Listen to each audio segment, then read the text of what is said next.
জুলাইয়ের 10 তারিখ থেকে শুরু হতে যাচ্ছে গ্লোবাল সুপার লিগ।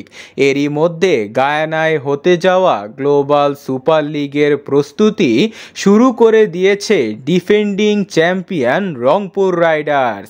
তবে অনেক আশা ভরসা থাকলেও এবারের গ্লোবাল সুপার লিগে খেলা হচ্ছে না ফরচুন বরিশালের। গ্লোবাল সুপার লিগকে সামনে রেখে বেশ শক্তিশালীভাবে দল গোছাচ্ছে ডিফেন্ডিং চ্যাম্পিয়ন রংপুর রাইডার্স। দেশিদের পাশাপাশি তারা নজর দিচ্ছে বিদেশিদের উপর। বিশ্বস্ত সূত্র থেকে জানা গিয়েছে গ্লোবাল সুপার লিগের জন্য ইতিমধ্যেই 3 জন বিদেশি খেলোয়াড়ের সাথে চুক্তি করেছে রংপুর রাইডার্স। তারা হলো আফগানিস্তানের অলরাউন্ডার মোহাম্মদ নাবি, ক্যারিবিয়ান অলরাউন্ডার কায়েল মায়ার্স ও বিপিএলে চিটাগং কিংসের হয়ে দুর্দান্ত পারফরমেন্স করা খাজা নাফে।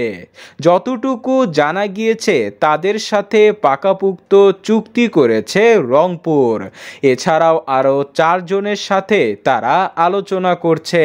তাদের মধ্যে আছে পাকিস্তানের বোলার আকিব জাভেদ।